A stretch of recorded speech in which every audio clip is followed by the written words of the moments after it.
ونشهد أن لا إله إلا الله وحده لا شريك له ونشهد أن سيدنا وسندنا ومولانا محمدا عبده ورسوله رب اشرح لي صدري ويسر لي أمري واحلل عقدة من لساني يفقهوا قولي رب اشرح لي صدري ويسر لي أمري واحلل عقدة من لساني يفقهوا قولي قال الله تبارك وتعالى في كتابه العزيز أعوذ بالله من الشيطان الرجيم بسم الله الرحمن الرحيم ما كان محمد أبا أحد من رجالكم ولكن رسول الله وخاتم النبيين وكان الله بكل شيء عليما وقد قال تعالى وقولهم إنا قتلنا المسيح عيسى ابن مريم رسول الله وما قتلوه وما صلبوه ولكن شبه لهم وإن الذين اختلفوا فيه لفي شك منه ما لهم به من علم إلا اتباع الظن وما قتلوه يقينا بل رفعه الله إليه وكان الله عزيزا حكيما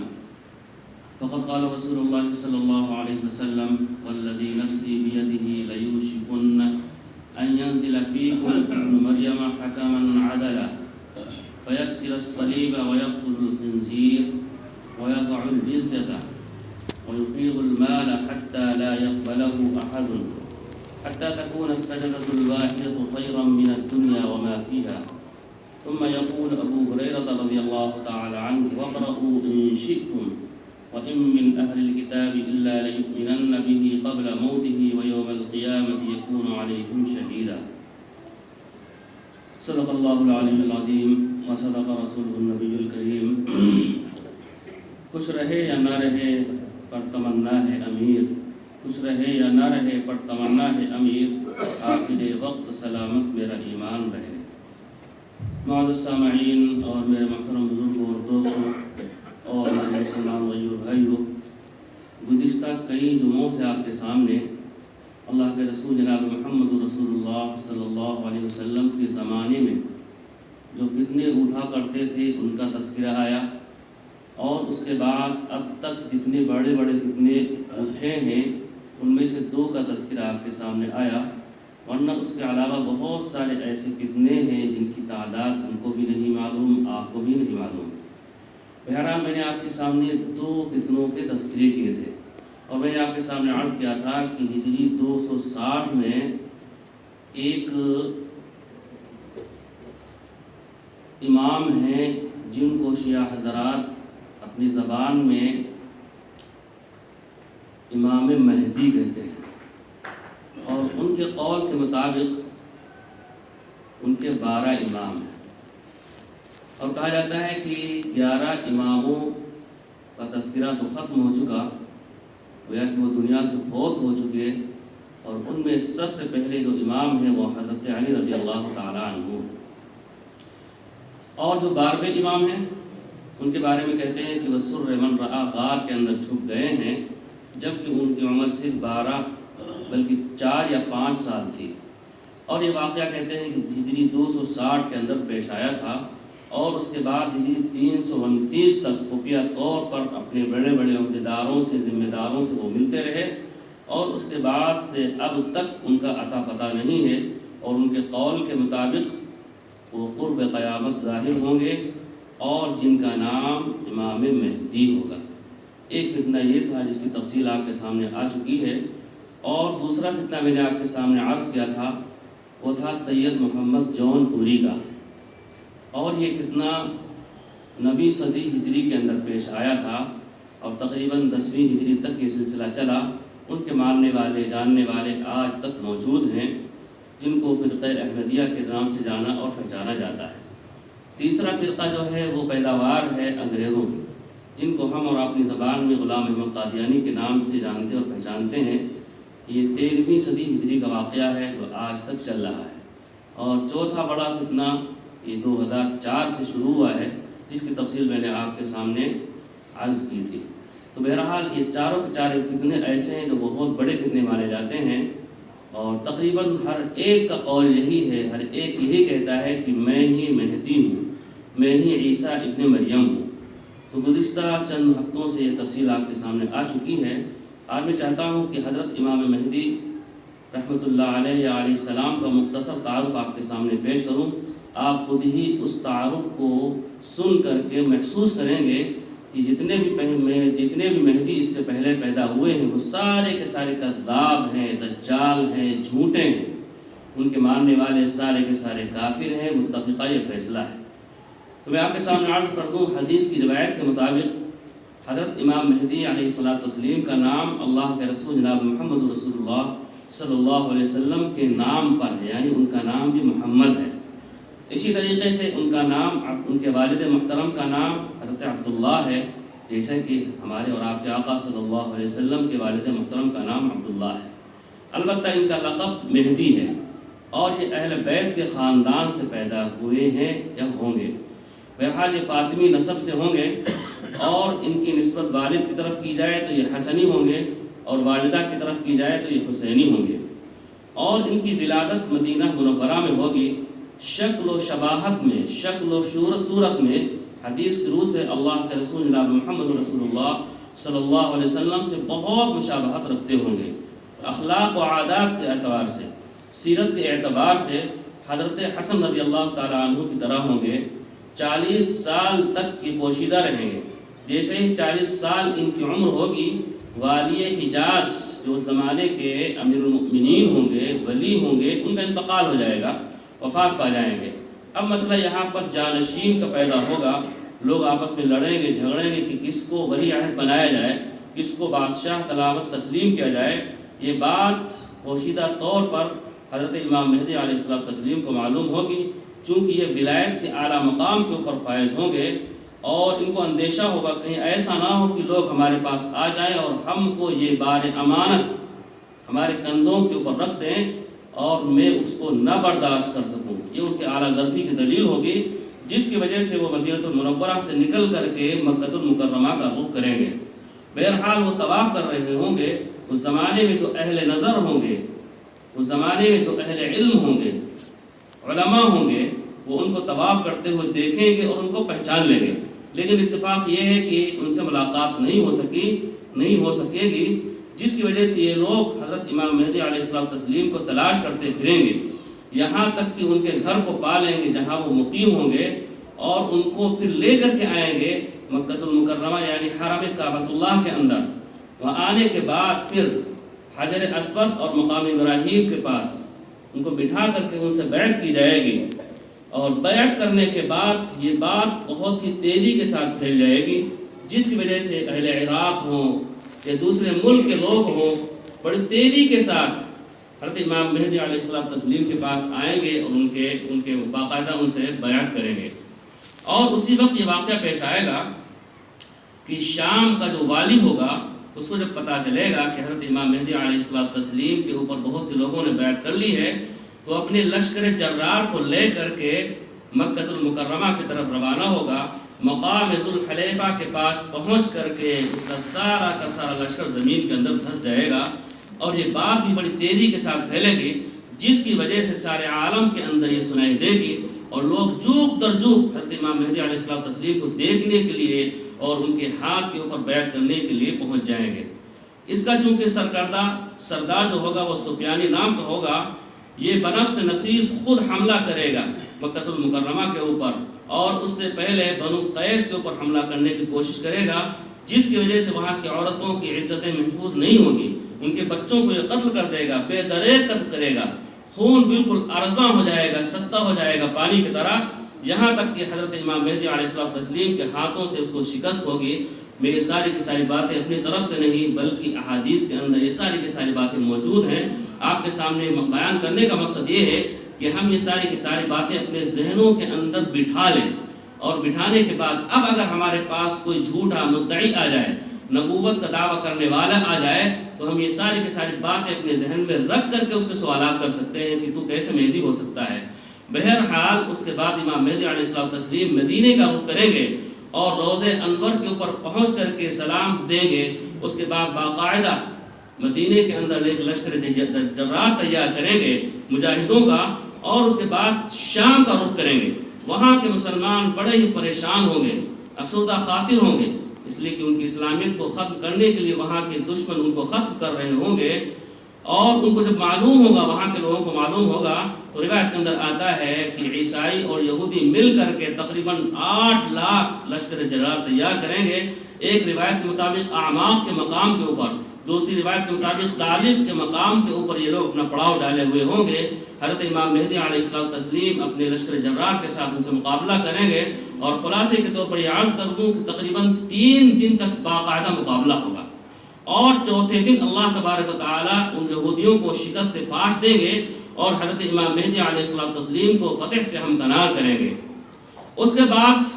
چونکہ یہ لوگ کچھ مر چکے ہوں گے اور کچھ لوگ زندہ ہوں گے، ہیبت کی وجہ سے یہ لوگ بحیر روم کی طرف بھاگیں گے۔ مسلمان ان کا پیچھا کرتے ہوئے لبنان پہ چڑھائی کر دیں گے، یہاں تک کہ بیروت کی سرزمین پر مجاہدین کا استقبال و باقاعدہ ان کا استقبال کریں گے اور ان کو ختم کریں گے۔ پھر اس کے بعد حضرت مہدی علیہ السلام تسلیم یورپ کی طرف بڑھیں گے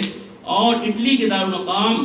روم کو فتح کریں گے، اور اس کے بعد امام مہدی علیہ السلام تسلیم واپسی جب کریں گے تو قسطنطنیہ کا رخ کریں گے، اور دشمن ان کو دیکھ کر کے، ان کے لشکر و جرار کو دیکھ کر کے ہتھیار ڈال دیں گے۔ امام مہدی علیہ السلام خوب مال غنیمت لوگوں کے درمیان تقسیم کریں گے۔ اس کے بعد کا مرحلہ یہ ہوگا کہ اچانک دجال کے آنے کی افواہ اڑ جائے گی۔ حقیقت میں دجال آیا نہیں ہوگا، اس کا خروج نہیں ہوا ہوگا، بلکہ یہ افواہ ہوگی۔ فوراً حضرت امام مہدی علیہ السلام تسلیم شام کی طرف بڑھیں گے، لیکن پتہ یہ چلے گا کہ یہ خبر جھوٹی ہے۔ کچھ عرصے کے بعد باقاعدہ دجال کا خروج ہوگا، اور وہ تمام جہان میں گھوم کر کے شام کی طرف بڑھے گا۔ قبل اس کے کہ وہ شام میں پہنچے، حضرت امام مہدی علیہ السلام تسلیم دمشق پہنچ چکے ہوں گے،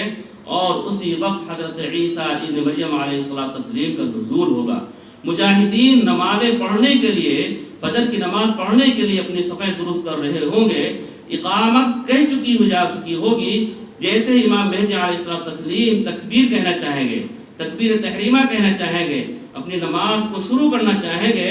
2 فرشتوں کے شانوں پر ہتھیلیاں رکھے ہوئے حضرت عیسیٰ علیہ السلام تسلیم مشرقی کنارے پر، مشرقی منارے پر اتریں گے، اور ان کے کپڑوں کا رنگ روایت کے اندر آتا ہے زعفرانی ہوگا،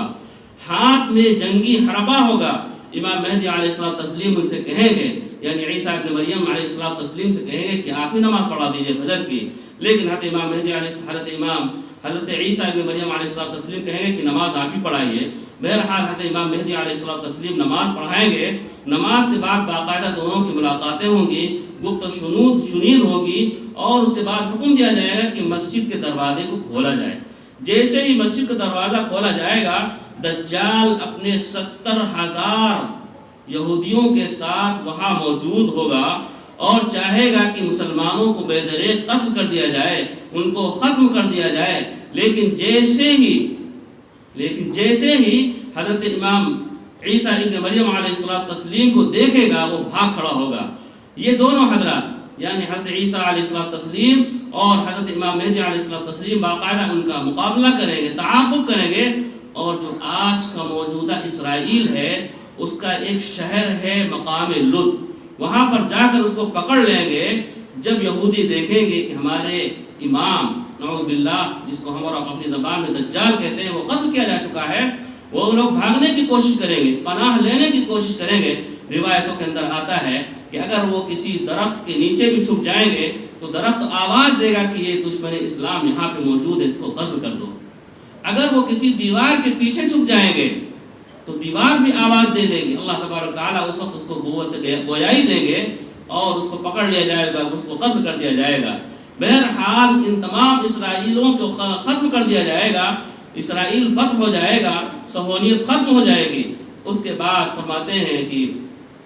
حضرت امام مہدی علیہ السلام تسلیم 7 سال تک مقابلہ کرتے رہیں گے، اور اس کے بعد کا جو مرحلہ ہوگا وہ ہوگا 8واں سال۔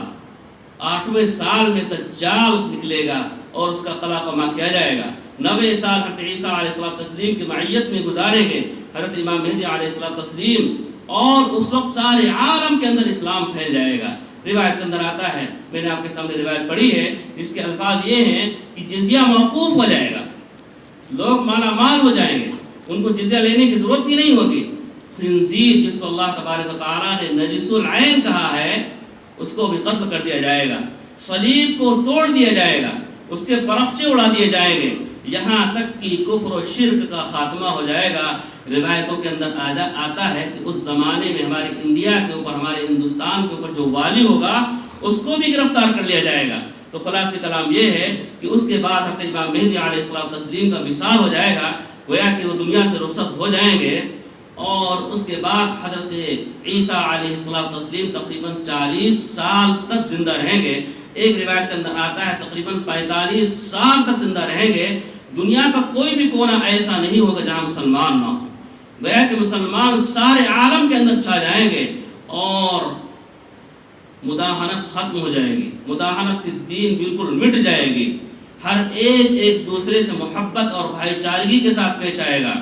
جھوٹ کا سلسلہ ختم ہو جائے گا، لوگ جو ایک دوسرے کو دھوکہ دینے والے ہیں سارے کے سارے دستور ختم ہو جائیں گے۔ اس کے بعد کا مرحلہ آتا ہے، ہم آپ کے سامنے اس کا تقابل کرتے ہیں۔ یہ مختصر طور پر میں نے آپ کے سامنے حضرت امام مہدی علیہ الصلوۃ والتسلیم کا خاکہ آپ کے سامنے پیش کیا ہے۔ یہ خاکہ اپنے ذہن کے اندر رکھیے، اور اس کے بعد میں نے آپ کے سامنے کچھ 16 باتیں پیش کرنی ہیں۔ اب آپ تقابل کیجئے۔ میں نے آپ کے سامنے 4 بڑے بڑے فتنوں کا تذکرہ کیا ہے۔ ایک تو یہ ہے شیعہ جن کو حضرت امام مہدی علیہ الصلوۃ والتسلیم مانتے ہیں، ایک وہ فتنہ۔ دوسرا فتنہ سید محمد جون پوری کا فتنہ۔ تیسرا فتنہ غلام احمد قادیانی کا فتنہ۔ اور چوتھا فتنہ جو اس وقت موجود ہے، اور فتنے والا بھی اس دنیا کے اندر موجود ہے۔ یہ چاروں کے چاروں فتنے اپنے ذہن کے اندر رکھیے، اور اس کے بعد پھر غور و فکر کیجئے۔ میں نے آپ کے سامنے سب سے پہلے کہا کہ حضرت امام مہدی علیہ الصلوۃ والتسلیم کا نام اللہ کے رسول صلی اللہ علیہ وسلم کے نام کے اوپر ہوگا، یعنی محمد۔ ان کے والد محترم کا نام اللہ کے رسول صلی اللہ علیہ وسلم کے والد محترم کے نام کے اوپر ہوگا، یعنی حضرت عبداللہ۔ اب آپ غور و فکر کیجئے، ان دونوں باتوں کو لے لیجئے کہ ان چاروں لوگوں میں سے کسی کا نام محمد ہے، ان چاروں لوگوں میں سے کسی کا نام ان کے والد کے نام پر ہے، یعنی عبداللہ نام ہے، پتہ یہ چلتا ہے کہ یہ نام نہیں ہے۔ اسی طریقے سے ہم دوسری بات لیتے ہیں کہ حضرت امام مہدی علیہ الصلوۃ والتسلیم کی جائے پیدائش مدینہ المنورہ کے اندر ہے۔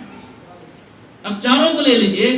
چاروں کا جائے مقام، جائے پیدائش مدینہ المنورہ نہیں ہے۔ نہ غلام احمد قادیانی کی جائے پیدائش مدینہ المنورہ، ہم سب جانتے ہیں اس کی جائے پیدائش پنجاب کے اندر ہوئی ہے۔ نہ سید محمد جون پوری کی پیدائش مدینہ المنورہ کے اندر ہوئی، اس کی پیدائش جون پور کے اندر ہوئی ہے۔ نہ اس چوتھے فرقے کی پیدائش مدینہ المنورہ کے اندر ہوئی، وہ انڈیا کے اندر ہوئی ہے۔ یہ چاروں کی چاروں باتیں اس کے اوپر فٹ نہیں آتی۔ اسی طریقے سے امام مہدی کی پیدائش سے قبل عراق و شام اور مصر کی ناکہ بندی کی جائے گی۔ پیدائش کے بعد سفیانی فرقہ خروج ہوگا، اور حضرت امام مہدی علیہ الصلوۃ والتسلیم اس کے اوپر یلغار کریں گے اور اس کو ختم کر دیں گے۔ اسی طریقے سے ان کی 40 سال کی عمر کے بعد والی حجاز کی وفات ہو جائے گی۔ ہم دیکھتے ہیں کہ ہمارا والی حجاز آج بھی زندہ ہے، مرا ہوا تو نہیں ہے، یہ بھی باتیں اس کے اندر نہیں پائی جا رہی۔ اسی طریقے سے ہم چوتھے نمبر کے اوپر جاتے ہیں کہ حضرت امام مہدی علیہ الصلوۃ والتسلیم اس ڈر سے کہ لوگ ان کے کندھوں کے اوپر بار امانت کو نہ رکھ دیں، مدینہ المنورہ سے مکہ المکرمہ کی طرف ہجرت کر جائیں گے۔ ہم دیکھتے ہیں کہ ان چاروں میں سے کوئی بھی شخص، مدینہ المنورہ تو بہت دور کی بات ہے، انڈیا ہی سے مکہ المکرمہ کی طرف رخ نہیں کیا ہے۔ تاریخ اٹھا کر کے دیکھیں، آپ کو پتہ چل جائے گا۔ اسی طریقے سے ہم دیکھتے ہیں کہ حضرت امام مہدی علیہ الصلوۃ والتسلیم کو لوگ ڈھونڈ کر کے ان کے ہاتھ کے اوپر بیعت کریں گے۔ ہمارا حال یہ ہے کہ ہم لوگوں کا حال یہ ہے کہ جتنے بھی ان چاروں ادوار کے اندر علماء کرام رہے ہیں، باقاعدہ شد و مد کے ساتھ ان کی مخالفت کی گئی ہے، اور مخالفت کی وجہ یہی ہے کہ اللہ کے رسول جناب محمد رسول اللہ صلی اللہ علیہ وسلم نے جو علامتیں بتلائی تھی حضرت امام مہدی علیہ الصلوۃ والتسلیم کی، اس چاروں کے چار لوگوں کے اوپر یہ علامتیں فٹ نہیں ہو رہی ہیں۔ اسی طریقے سے ہم 5ویں نمبر کے اوپر جاتے ہیں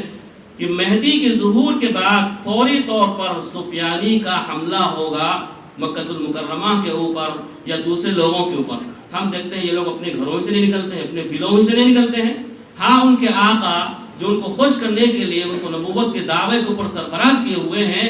ان کے بنائے ہوئے جال کے اندر وہ بیٹھے ہوئے ہیں۔ ایک مقام ان لوگوں نے متعین کر رکھا ہے، باقاعدہ سیکورٹی موجود ہے اور ان کی حفاظت کی جا رہی ہے۔ حالانکہ حضرت امام مہدی علیہ الصلوۃ والتسلیم کا ہاتھ اس کے خلاف ہوگا، وہ تو علی الاعلیٰ نکل جائیں گے، اور ان کے ہاتھ کے اوپر نہ جانے کتنے لوگ بیعت ہوں گے، اور لشکر جرار ان کے ساتھ ہوگا۔ اسی طریقے سے ہم دیکھتے ہیں کہ 7ویں نمبر کے اوپر سفیان خصب کو دیکھ کر دنیا سے لوگ بیعت کرنے کے لیے آ جائیں گے۔ یہاں تو معاملہ الگ ہے. خسف کہتے ہیں کسی کی کرامت کا ظاہر ہو جانا.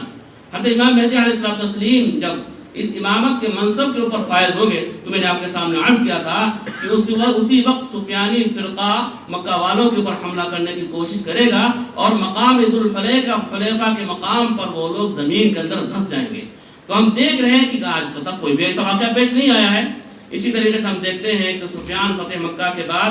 حضرت امام مہدی علیہ السلام مدینہ گئے تھے اور یہ لوگ کبھی بھی مدینہ کی طرف رخ بھی نہیں کیے ہوئے ہیں. 9ویں نمبر کے اوپر ارشاد فرمایا گیا کہ حضرت مہدی علیہ السلام مدینے سے شام کی طرف گئے ہیں اور عیسائیوں کو باقاعدہ شکست فاش دی. میں نے آپ کے سامنے تفصیل کے ساتھ یہ واقعہ پیش کیا، لیکن ہم لوگ ان لوگوں کا حال دیکھتے ہیں کہ ان کا حال بالکل اس کے خلاف ہے. اسی طریقے سے ہم دیکھتے ہیں کہ حضرت امام مہدی علیہ السلام لبنان کو بھی فتح کریں گے، یورپ کو بھی فتح کریں گے، اور ان لوگوں کا حال یہ ہے کہ ان لوگوں کے آقا ہی لبنان میں رہتے ہیں، ان لوگوں کے آقا ہی امریکہ میں رہتے ہیں. تو فتح کرنے کی بات تو بہت دور کی بات ہے. اسی طریقے سے ہم دیکھتے ہیں کہ حضرت امام مہدی علیہ السلام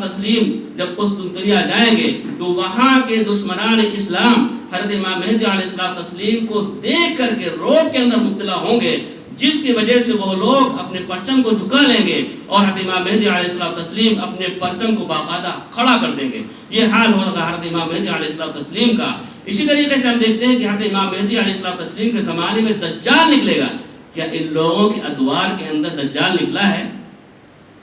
یا 3 صدی ہجری کے اندر دجال نکلا؟ یا 9 صدی ہجری کے اندر دجال نکلا؟ یا 3 صدی ہجری کے اندر دجال نکلا؟ یا اس 14ویں صدی ہجری کے اندر دجال نکلا؟ ہمارا جواب یہی ہوگا کہ شریعت کی روح سے ابھی کوئی بھی دجال نہیں نکلا ہے. اسی طریقے سے ہم دیکھتے ہیں کہ حضرت امام مہدی علیہ السلام کی تائید میں اللہ تبارک و تعالیٰ نے حضرت عیسیٰ علیہ السلام کو بھیجا ہے، اور روایت کے اندر آتا بھی ہے. اور اللہ تبارک و تعالیٰ نے خود قرآن کریم کے اندر بھی واضح فرمایا ہے بل رفعہ اللہ الیہ وکان اللہ عزیزا حکیما. لیکن ہم دیکھتے ہیں کہ ان کے لیے کوئی بھی نہیں آیا ہے. حالانکہ یہ لوگ کہتے ہیں کہ حضرت امام مہدی علیہ السلام اور حضرت عیسیٰ ابن مریم ایک ہی شخصیت ہے. حالانکہ قرآن بھی اس کی مخالفت کر رہا ہے اور حدیث بھی اس کی مخالفت کر رہی ہے. اسی طریقے سے ہم 14ویں نمبر کے اوپر جاتے ہیں. پتہ چلتا ہے کہ حضرت مہدی اور حضرت عیسیٰ ابن مریم علیہ السلام مل کر کے دجال کو قتل کریں گے اور اسرائیل کو فتح کریں گے. ان لوگوں کا حال بالکل اس کے خلاف ہے. 15ویں نمبر کے اوپر ہم جاتے ہیں کہ حضرت امام مہدی علیہ السلام پوری دنیا کو فتح کر لیں گے. کیا آج پوری دنیا ان کے قوم کے اوپر، ان کی باتوں کے اوپر فتح ہو گئی ہے؟ ظاہر سی بات ہے کہ مسلمان ہی ان کے خلاف ہیں. کیوں؟ اس لیے کہ وہ لوگ قرآن و حدیث کے خلاف جا رہے ہیں. اور 16ویں نمبر کے اوپر میں آپ کے سامنے عرض کر دوں کہ حضرت امام مہدی علیہ السلام زبردست ایسے آدمی ہوں گے جو اولو العزم ہوں گے. اس زمانے کا ہر فرد ان سے محبت کرنے والا ہوگا، کوئی بھی شخص ان سے نفرت کرنے والا نہیں ہوگا. یہ حال ہوگا حضرت امام مہدی علیہ السلام کا. اب میرے دوستوں وہ سارا کا سارا واقعہ اپنے ذہن کے اندر رکھیے، اور میں نے آپ کے سامنے جو 16 باتیں اس واقعے سے اخذ کی ہیں، نکالی ہیں، یہ سارے کی ساری 16 باتیں ان کے اوپر فٹ آتی ہیں. آپ کا جواب، ہمارا جواب، اور ہر وہ شخص جس کے علم میں قرآن اور حدیث کا علم ہے وہ شخص یہی کہے گا یہ 16 کی 16 باتیں ان لوگوں کے اوپر فٹ نہیں آ رہی ہیں. اگر فٹ نہیں آ رہی ہے تو ہمارا اور آپ کا معاملہ کیا ہونا چاہیے کہ اگر آج کے اس پرفتن دور کے اندر ایسا شخص مدعی نبوت اٹھ کر کے آ جائے، ہمارے سامنے آ جائے، تو ہمارا مقابلہ کیسا ہونا چاہیے؟ اللہ کے رسول جناب محمد رسول اللہ صلی اللہ علیہ وسلم کے زمانے کے اندر جب اسود عنسی نے نبوت کا دعویٰ کیا تھا، مسیلمہ کذاب نے نبوت کا دعویٰ کیا تھا، تو صحابہ کرام رضوان اللہ علیہ مجمعین کا ان کے ساتھ معاملہ کیا تھا؟ حضرت ابو صدیق رضی اللہ تعالیٰ عنہ کا معاملہ ان کے ساتھ کیا تھا؟ روایتوں کے اندر آتا ہے حضرت ابو صدیق رضی اللہ تعالیٰ عنہ جب کہ تنہا ہے، اللہ کے رسول صلی اللہ علیہ وسلم کی وفات ہو چکی ہے، مسیلمہ کذاب نے نبوت کا دعویٰ کر دیا ہے، زکوٰۃ دینے والوں نے انکار کر دیا ہے، اور وہ لوگ جو نمازیں پڑھتے تھے ان لوگوں نے بھی انکار کرنا شروع کر دیا ہے، فرائض کا انکار کرنا شروع کر دیا ہے. تو حضرت صدیق رضی اللہ تعالیٰ عنہ نے حکم دیا تھا کہ اللہ کے رسول صلی اللہ علیہ وسلم نے حضرت اسامہ کے لشکر کو جو بھیجا تھا اس کو بھیجا جائے گا. جن لوگوں نے نبوت کا دعویٰ کیا ہے ان کے خلاف جہاد کیا جائے گا، جن لوگوں نے زکوٰۃ دینے سے انکار کیا ان سے باقاعدہ قتال کیا جائے گا. حضرت عمر رضی اللہ تعالیٰ عنہ کو ہم سب جانتے ہیں کہ کتنے جری تھے، کتنے بہادر تھے. انہوں نے کہا کہ اے امیر المؤمنین، یہ وقت ایسا نہیں ہے کہ ان تمام لوگوں سے مقابلہ کیا جائے، مصلحت کو مد نظر رکھتے ہوئے تھوڑا سا آپ خاموش ہو جائیے۔ روایت کے اندر آتا ہے حضرت ابو صدیق رضی اللہ تعالیٰ عنہ ناراض ہو گئے، غصے ہو گئے، سرخ ہو گئے، اور حضرت عمر رضی اللہ تعالیٰ عنہ کو للکارا، تمہارا حال کیا ہے کہ تم زمانے جاہلیت کے اندر تو بہت شعر بنا کرتے تھے، اور اب جب کی ضرورت ہے آپ کی تو آپ بزدل بن گئے ہو۔ باقاعدہ روایتوں کے اندر یہ الفاظ موجود ہیں۔ حضرت ابو صدیق رضی اللہ تعالیٰ عنہ نے ہر ایک سے مقابلہ کیا تھا۔ جن لوگوں نے جہاد کا انکار کیا تھا ان سے بھی مقابلہ کیا تھا، جن لوگوں نے فرائض کی تکمیل کا انکار کیا تھا ان سے مقابلہ کیا تھا، جن لوگوں نے نبوت کا دعویٰ کیا تھا باقاعدہ ان سے بھی مقابلہ کیا تھا۔ لہذا میرے دوست وہ سیرت اپنے سامنے رکھنی ہوگی، اور آج کے اس پرفتن دور کے اندر جو یہ فتنے پیدا ہو رہے ہیں، ہر ایک کو اپنے اپنے انداز سے مقابلہ کرنا ہوگا، جہاد کرنا ہوگا، علمی اعتبار سے آپ کو اور ہم کو تیار کرنا ہوگا، علمی اعتبار سے اپنے بچوں کو تیار کرنا ہوگا۔ بڑے افسوس کے ساتھ یہ کہنا پڑتا ہے کہ ہم تو خود نماز پڑھتے ہیں، روزہ رکھتے ہیں، لیکن ہمارے بچوں کا کیا حال ہے کہ وہ دوسروں کی طرف چلتے چلے جا رہے ہیں۔ بعد میں تو پتہ چلتا ہے کہ وہ فتنے نبوت کے اندر مبتلا ہو گیا ہے، تب ہم کافی افسوس کرتے ہیں، دوسرے علماء کے پاس جاتے ہیں اور کہتے ہیں کہ ہمارے بچوں کو ذرا سمجھائیے، جبکہ وہ چنگاری شعلہ بن چکی ہوتی ہے۔ لہذا میرے دوستو، خلاصہ کلام یہ ہے کہ یہ دور فتن دور ہے، لہذا ہم کو ہر اعتبار سے تیار رہنا ہوگا۔ حضرت ابو صدیق رضی اللہ تعالیٰ عنہ کی سیرت کو اپنے سامنے رکھنی ہوگی، اس کے بعد ہم مقابلہ کریں گے تو یقیناً اللہ تبارک و تعالیٰ کا وعدہ، اللہ تبارک و تعالیٰ کی مدد ہمارے شامل حال ہوگی۔ انا فتحنا لك فتحا مبینا لیغفر لك الله ما تقدم من ذنبك وما تأخر ويتم نعمته عليك وينصرك نصرا مبینا۔ اللہ تبارک و تعالیٰ ہم سب کو ان تمام باتوں کو پر عمل کرنے کی توفیق عطا فرمائے۔ جو بھی ہمارے سامنے فتنے آئے، اللہ تعالیٰ ہم سب کو ڈٹ کر مقابلے کرنے کی توفیق عطا فرمائے۔ اللہ تعالیٰ ہم سب کو اپنے بچوں کی فکر کرنے کی توفیق عطا فرمائے، امت مسلمہ کے اندر وحدت عطا فرمائے۔ وآخر دعوانا الحمد للہ رب العالمین۔